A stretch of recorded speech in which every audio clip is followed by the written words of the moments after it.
So we are currently looking at the Euro USD.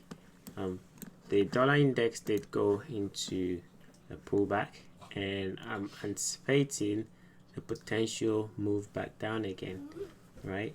So going into tomorrow, I think we might see a push back down. Now the dollar index at the moment is not making it easy for me to read in terms of what it wants to do next, because on the daily time frame we have put in a swing high, and I was anticipating a continuation to this level in here, which is that little gap that we see, and today they happen to kind of push back up. So I want to see how going into London will trade tomorrow, but I'm already anticipating a move back down again, because it looks to me that it should continue going lower, because we have been making lower lows. We've not broken any market structure yet, so I'm sticking with the narrative that we are making lower lows and then look for continuation to the downside, and that will give us a push back to the downside on the Euro USD for a continuation, which we did get.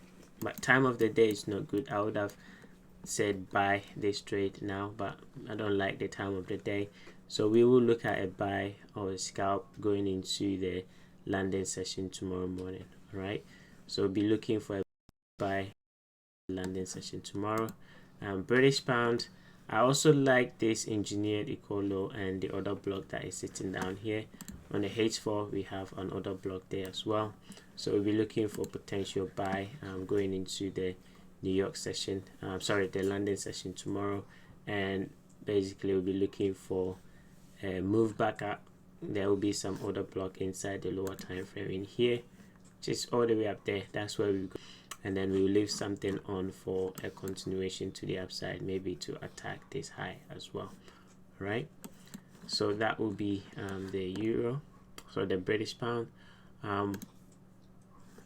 New Zealand, we do have this fair value gap here, and also the H4 order block, so that can also be used as a potential trade idea going into tomorrow.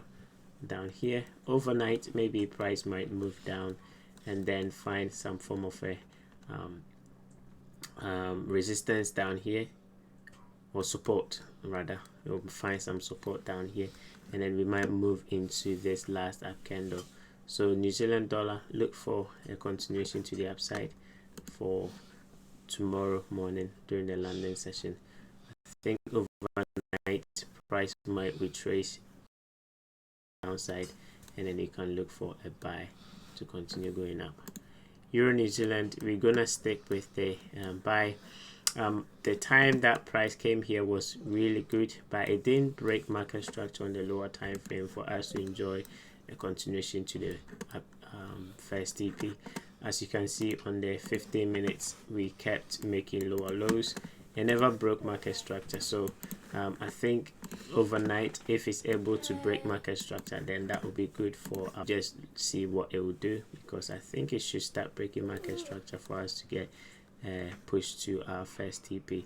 So hopefully during the night we will get breaking market structure, and that will move into at least our first TP. Euro yen, we are still looking for price to continue going up. On the H4 we do have a bullish order block in here, so if we do get a retracement overnight into the bullish order block, then you can use that as a potential entry for a continuation to the upside. So this order block here is what you'll be looking on the lower time frame. There is something in here which will be a bullish order block as well.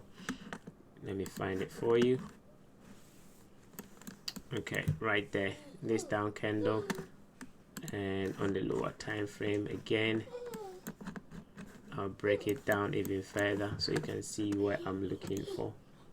So we'll be looking for this order block in there for a push to the upside going into tomorrow. So that's the level you want to watch on. Okay, let's go back to the H4 again. That's the level you want to watch. If you're struggling to see it, just use the optimal trade entry and that will bring you exactly roughly to the 70.5 level, and that should be enough. You leave your stop loss below here and then look for price to come up and attack this high, and also look for price to go and hit that level up there. Okay, New Zealand yen, we still side order block on the H4. We'll be looking for price to go and hit this. So if we do retrace back down, look for a push back up to that level. All right, pound yen, look at this equal high in here as a potential target. We did retrace down over the course of the New York session, but I'll watch it during the London session and see what it will do. Maybe they will come and attack this low, hit the order block inside this shaded area, which is there. There will be some form of an order block on the lower time frame, and that will be used for a continuation to the upside right there. That down candle there, that can be used for a continuation to the upside. Again, if you're struggling to see that, just use the fib and look for your optimal trade entry. The 70.5 is a good level for you to look for a continuation to the upside.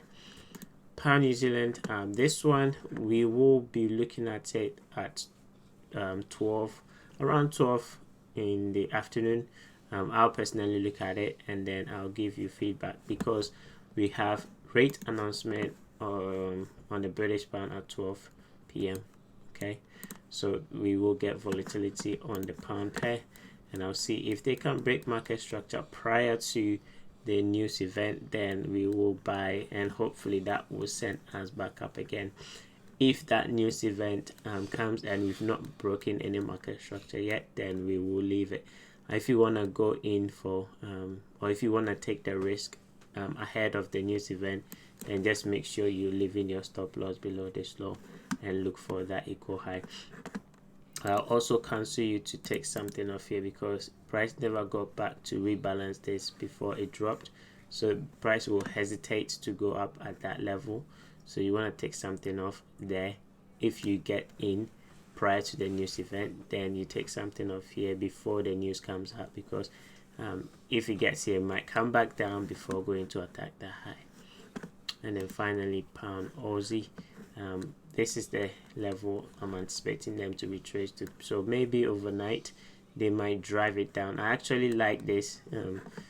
I wish I had seen it earlier. I would have gone short right here. It's not too late. Time of the day is not good. It's an Asian pair. Aussie is an Asian pair. So going into the course of the night, I think we might get price to drop down and attack this low, and then over the course of tomorrow probably reject and come back up.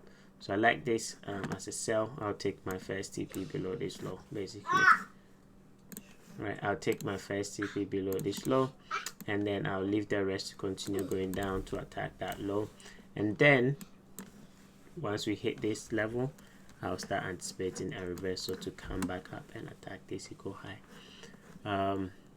The other pair that I want you to also take advantage of is the Aussie, because it has also retraced back to a good level, optimal trade entry between this low and that high, basically on the 1 hour time frame, this low and that high.